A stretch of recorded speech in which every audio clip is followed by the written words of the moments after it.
Welcome sa part 2 ng ating weekend charting at pag-usapan natin yung mga chart natin ngayon. So, yun. Ito na, part 2. And if you're not yet member ng Facebook, so dito tayo nagpo-poll sa Facebook. So, join lang. Click nyo lang yung description sa ilalim ng YouTube and yun, may link dyan papunta sa ating Facebook group. Okay, so, next natin yan. Number 1, LTG. Yan, LTG, oh. Hold, neutral, not applicable. Hold, 12% dividends. Upside niya is negative 18 na. Based on fair value. Okay. Walang study about growth.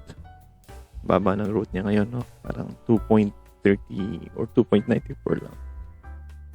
So, valuation wise, PE niya is 14, historical niya is 10. Mukha siyang cheap, no? Pero nagiging value trap na. Ang panalo mo lang is may dividends na 12%. Pero sa baba ng earnings, tingnan natin yung chart. Dapat humaba yung chart para ma-maintain yung 12%. Ayun. As we mentioned, no? Dapat bumaba yan para ma-maintain niya yung 12% na yan. 2.98 pero at this level 3.3. So dapat mag-stay siya dito sa level na to. Okay, kasi kung nandyan 3%, 36912 apat every quarter with special pa ito. Okay, so we do not expect LTG to move higher, no? Ang possible lang yan is yan, mag-range lang siya dyan sa dito. Yan. Mag-range lang yan dyan. Though malaki naman yung range niya. Kung i-range trade mo, pwede ka rin kumita. So, buy as low as 9.40 hanggang 9 pesos, mga ganun. Maapak din dito minsan, no? 8.50 X-date. Pwedeng abangan sa X-date. Ayun. So, July, August ang next. August 30. 3%. Yan. So, kaya naman magbayad ng dividends, no? Hindi nga lang natin ina-expect na magra-rally ito. Kasi nga, ayun na, halos wala ng upside. Wala na talaga. Kasi 8 lang yung target niya. 8, nasa 9 pesos na. So, dapat kahit pala dito, above na fair value na rin. So, yun. Mga 8, year 8. Pero hindi na yan para bumalik dito sa 7. Mga 8 na lang. 8.50. Malapit na mag-bounce. Konti pa. So pwede pang mag-sell down. Okay. LTG next. URC. URC. Parang tapos na to, ah. Tapos na to kanina. AP. Ayun, AP. AP non-blues na to si AP. Pababa. Parang ano to sa akin. Sa akin lang, ah. Nasa support. Hindi naman siya mukhang aakyat. So, kung gusto niyong bumili yan, pwede dyan. Ang target lang, ito lang. LDE 3%. Downside. Patch na muna.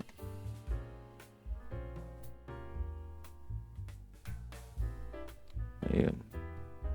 Avoid muna ako AP. Plus, hindi rin naman blue chips na. So, pwedeng mag-consolidate lang yan dyan. Tapos, mag-breakdown. Okay? Walang momentum. AP, tatlong buy. Yun lang, dividends. Maganda. 6. One time lang pala to. March. So, next March na ulit. Next year na ulit ito. Ayan, tuwing March lang, tas 6%. So wala muna ngayon.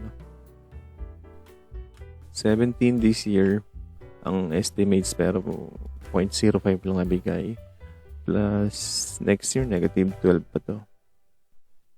PE, wala ring historical, no?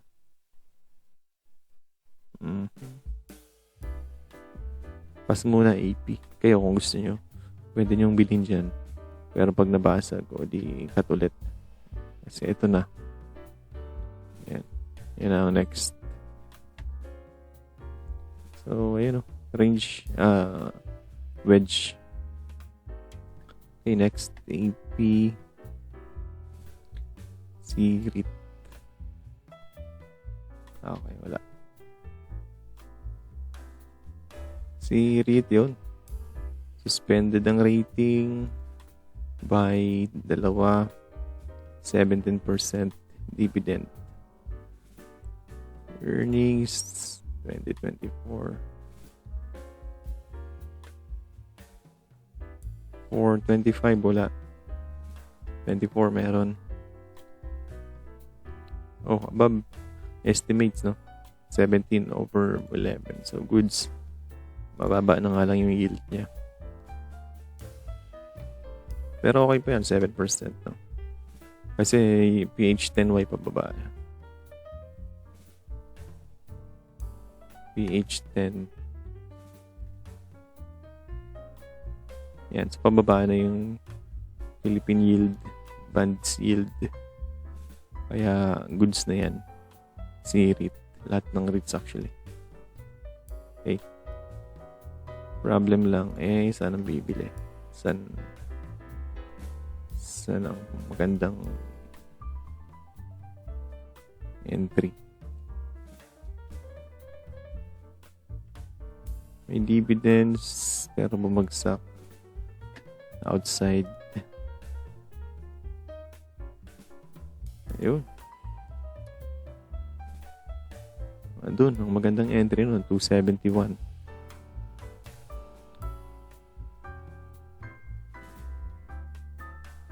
Pag bumaba ulit, 279, medyo mataas yan. Pag bumaba ulit dito, mga 274, 275. Yun. Doon ang bili, doon ang ipon. Akit ba to? Natin. Target niya is 3.1 or 3 pesos. So, kung susukatin natin,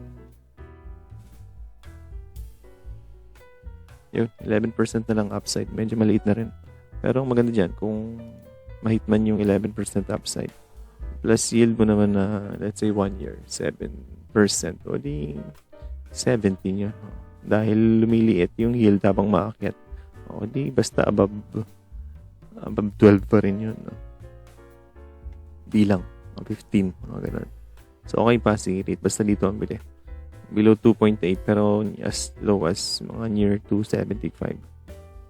Okay, habang nagbibigay pa ng entry. Huwag natin kalimutan, no? Dito bumili si SM, mga 260 ata yan. Nalimutan ko na, pero mababa. Pero at least malapit kung nag-271, malapit lang. Okay. Sirit. Next is Arit. Arit, baba na ng yield, 6.58. Isang buy, isang strong buy, isang hold. Target price is 33.59. 6.58. Medyo mababa na. Balik ulit tayo sa PH10. PH10, ang yield niya 6.7. 6.7. Mas ano pa talaga to.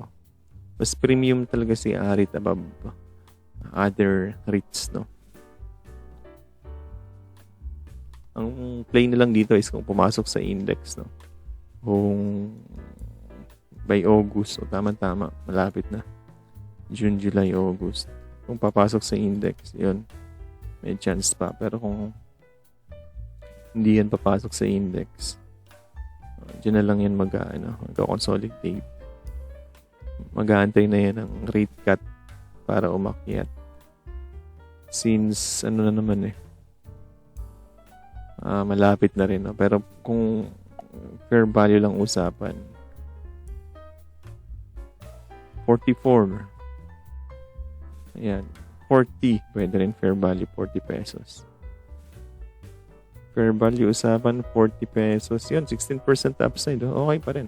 Baba lang ng yield, pero mataas pa yung rally niya. May 16% ka pa. Pwede pa rin to. Okay? Kahit mababa to. Magkakat naman ng interest rates So, okay pa, Arit. Saan ang bilihan?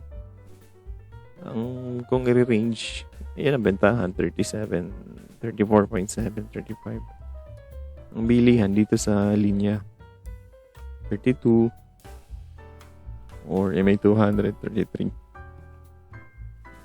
Bakit na to Ayun, Okay, so that's Arit, Ali, tsaka SMPH. So, last two. Ali, all buys. Hindi pala. May isang hold.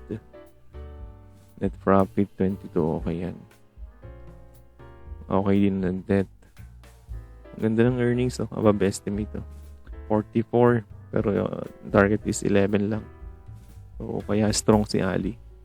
Plus, may growth din siya for next year. Target price for Ali is 40 and 40% upside rin. 40 Ali.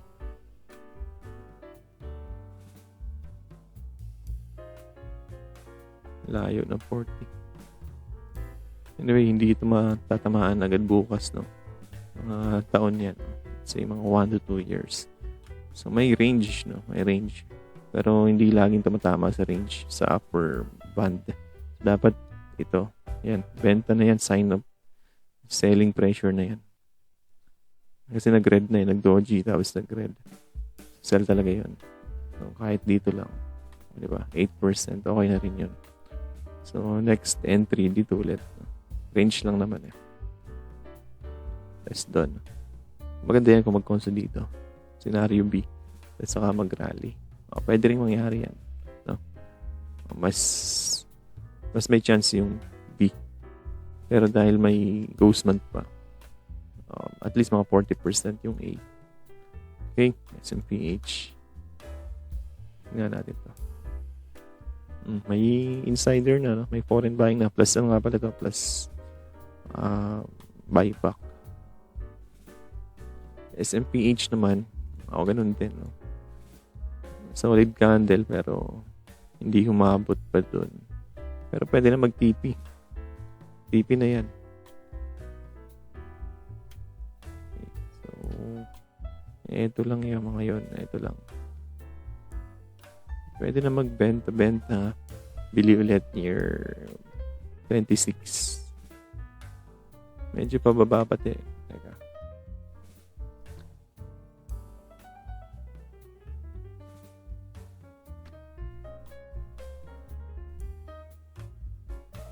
Yun ang pababa to.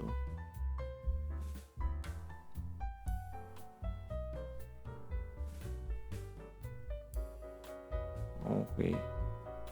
Same din sa mga nakita natin, no? Marami tayong nakita mga wedge. So, ito, falling wedge din. So, next time na... Pero ito kasi hindi pa build, no? Confirm. Pero, mas may chance yan na mag-resist yan sa Friday or sa Monday. Yan. So, 25, 50, 26 yun ang mga bilihan ulit. Okay, SMPH. SMPH, all buys, 38% upside, target is 40 din. And earnings, mas maganda ang earnings ni Ali. Ayun, 43. Ito 10 lang. Misestimates pa. Tapos next year mababa. Ito mataas next year kahit pa paano. So may buyback pa Ali. Kaya mas maganda yung chart ni Ali. Kala to 2850 SMPH. Una to Ayun 2830. Pero sagad na yung taas niya, di ba? So, mas strong talaga si Ali ngayon. Okay. So, yun lang for part 2. I hope marami kayong natutunan and feel free to share this video sa groups nyo. No? Next Wednesday, live may charting ulit tayo. Yun. So, yun lang. Thanks for watching. At kita-kits Wednesday live charting. If you want to join our Discord group, just click the join your subscribe button. Discord yan ng mga member ng YouTube natin. So, yun lang. Kita-kits Wednesday live charting.